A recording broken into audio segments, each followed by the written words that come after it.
आज हम कैनवा में ये 3D इफेक्ट वाली सोशल मीडिया डिजाइन बनाना सीखेंगे। अपनी इमेज डालें,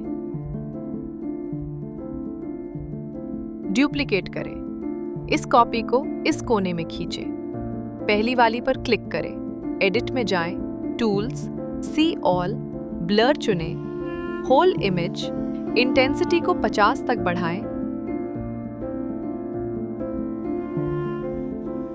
और दूसरी को अलाइन करें और फिर से डुप्लीकेट करें। एक और कॉपी यहां रखें और इसे बीच से क्रॉप करें।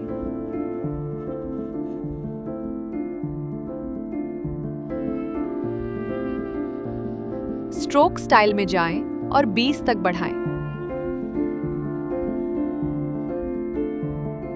स्ट्रोक कलर में जाएं, व्हाइट कलर चुनें और आखिरी वाली को अलाइन करें।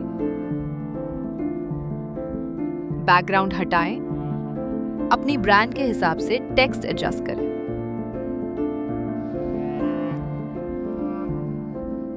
पोजीशन में जाएं, लेयर को नीचे ले आए।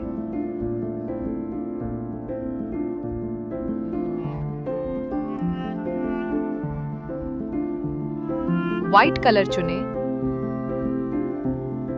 और ये रहा फाइनल रिजल्ट। अगर आप नॉर्मल फोटो में से ये स्टनिंग इमेज बनाना चाहते हो तो उसका प्रॉम्प्ट डिस्क्रिप्शन में दिया है।